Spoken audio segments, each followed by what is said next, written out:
wabarakatuh. Saya Tri Faustina Taolin, angkatan 19. Di sini saya akan mempresentasikan atau menjelaskan mengenai kampanye anti pungli di pemerintahan daerah. Nah, yang pertama ingin saya jelaskan adalah apa itu pemerintahan daerah.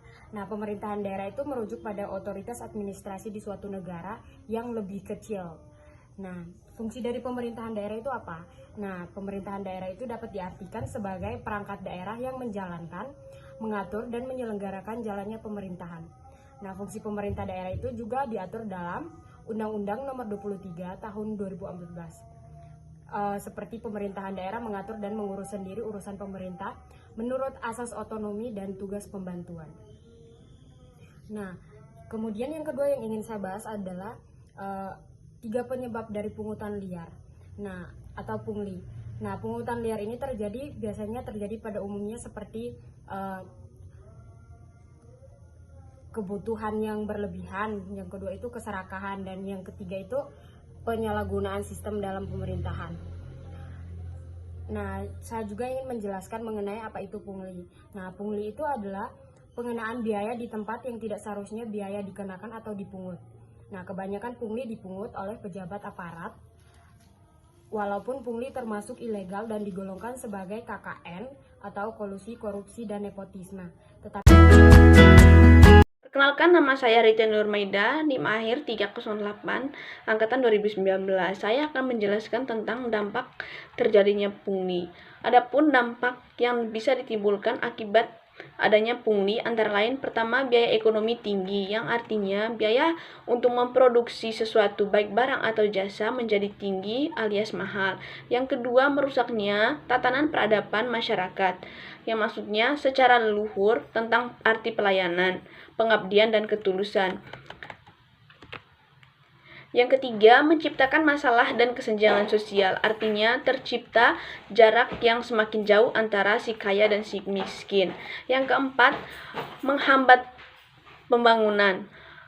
Maksudnya karena pungutan-pungutan yang terjadi pungutan yang dimaksud tidak masuk ke kas negara melainkan ke kas pribadi, maka kas negara menjadi minim. Yang kelima, berujung pada hilangnya kepercayaan masyarakat terhadap pemerintah.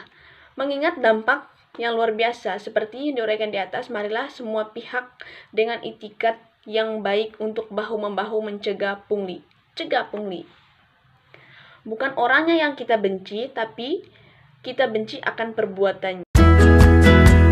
Baik, terima kasih. Perkenalkan, nama saya Nur Fatima, NIM akhir 221, angkatan 2019. Di sini saya akan menjelaskan solusi dan pencegahan pungli. Adapun solusi pungli yaitu dengan melakukan operasi tangkap tangan, memberikan rekomendasi kepada pimpinan kementerian atau lembaga kepala pemerintah daerah untuk memberikan sanksi kepada pelaku pungli sesuai dengan ketentuan peraturan perundang-undangan, melaksanakan evaluasi kegiatan pemberantasan pungutan liar. Selanjutnya, pencegahan pungli yaitu dengan melakukan pemetaan rawan pungli, mengoptimalkan fungsi satuan pengawasan internal, dan mengoptimalkan sistem pelayanan publik yang prima berbasis teknologi dan informasi. Untuk strategi penegakan hukum juga harus ditekankan, yakni dengan menjatuhkan sanksi administratif sampai dengan pemberhentian tidak dengan hormat terhadap oknum aparat penyelenggara negara atau pegawai negeri dan masyarakat yang terlibat dalam pungutan liar sesuai dengan ketentuan perundang-undangan yang berlaku. Terima kasih.